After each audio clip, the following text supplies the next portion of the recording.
Hi traders, welcome. നമ്മുടെ end of day chart analysis വീഡിയോയിലോട്ട് നമുക്ക് കിടക്കാം.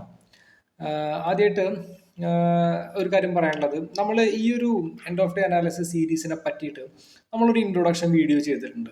ഞാനതിൻ്റെ ലിങ്ക് ഡിസ്ക്രിപ്ഷനിൽ ഇടാം. നിങ്ങൾ അതൊന്ന് പോയിട്ട് വാച്ച് ചെയ്യുകയാണെങ്കിൽ നമ്മളിവിടെ ഈ ഡ്രോ ചെയ്തിട്ടുള്ള ഇൻഡിക്കേറ്റേഴ്സും അല്ലെങ്കിൽ ബാക്കി ലൈൻസ് കാര്യങ്ങൾ എന്താണെന്നും അതുപോലെ end of day chart analysis എന്താണെന്നുള്ളത് നമ്മൾ അതിനകത്ത് എക്സ്പ്ലെയിൻ ചെയ്തിട്ടുണ്ട്. അപ്പോൾ അത് കണ്ടിട്ട് ഈ വീഡിയോയിലോട്ട് വരികയാണെങ്കിൽ നിങ്ങൾക്കത് കാര്യങ്ങൾ പെട്ടെന്ന് മനസ്സിലാകാൻ എളുപ്പമായിരിക്കും.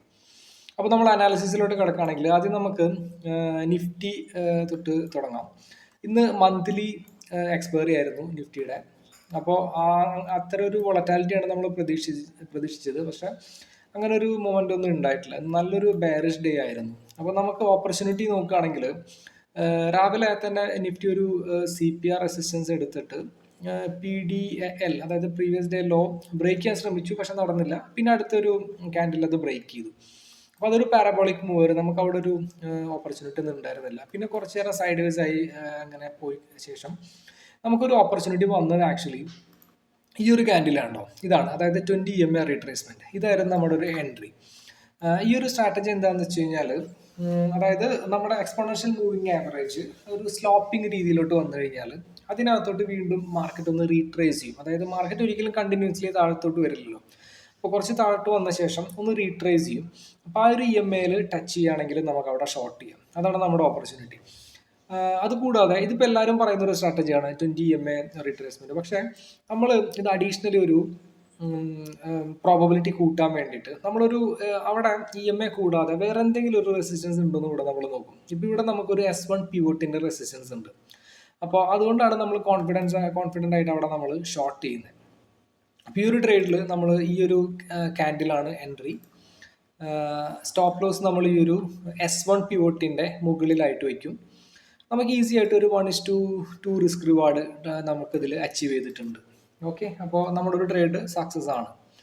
ഇനി വേറൊരു ട്രേഡ് നിഫ്റ്റിയിൽ ഓപ്പർച്യൂണിറ്റീസ് ഒന്നും ഇല്ല. നിഫ്റ്റി പിന്നെയും താഴെ പോയി S2 പിവറ്റിലൊന്ന് സപ്പോർട്ട് എടുത്തിട്ട് ബൗൺസ് ചെയ്ത് അവിടെ ഇന്ന് മാർക്കറ്റ് ക്ലോസ് ആവുകയാണ് ചെയ്തത്.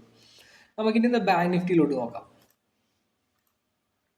ബാങ്ക് നിഫ്റ്റി നോക്കുകയാണെങ്കിൽ ഒരു ബാരിഷ് രീതിയിലാണ് ഓപ്പൺ ആയത്. സോറി, ഞാനിവിടെ എൻ്റെ പ്രീവിയസ് ഡേ ലോ അവിടെ നിന്ന് ഡിലീറ്റ് ആയിപ്പോയി. ഓക്കെ, ഇതാണ് പ്രീവിയസ് ഡേ ലോ, ഇതാണ് നമ്മുടെ പ്രീവിയസ് ഡേ ഹൈ.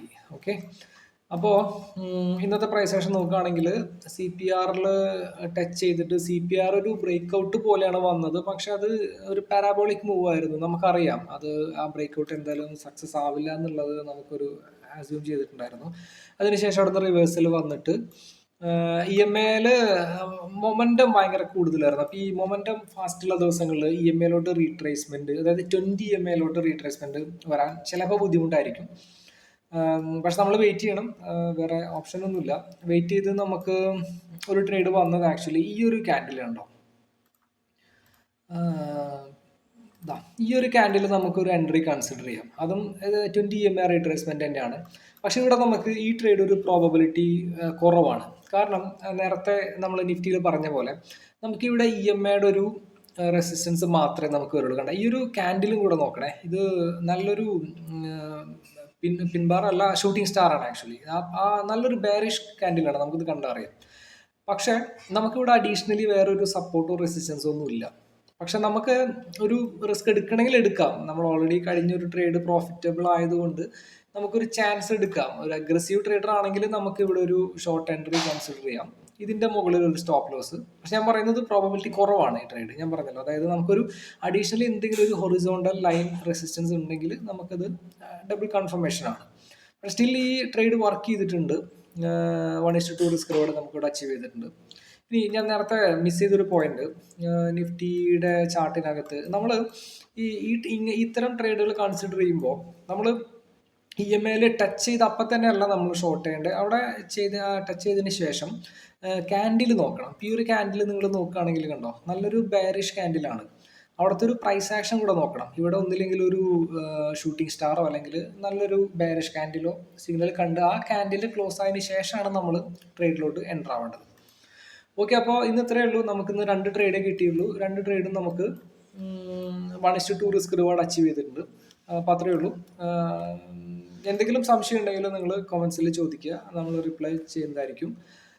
അതുപോലെ ഈ വീഡിയോ നിങ്ങൾക്ക് ഉപകാരപ്രദമായിട്ട് തോന്നുകയാണെങ്കിൽ കൺസിഡർ ചെയ്യാൻ സബ്സ്ക്രൈബ് ചെയ്യാൻ കൺസിഡർ ചെയ്യാം. ഓക്കെ, അപ്പോൾ അത്രയേ ഉള്ളൂ. അടുത്തൊരു വീഡിയോ ആയിട്ട് അടുത്ത ദിവസം കാണാം. Okay, till then take care, by.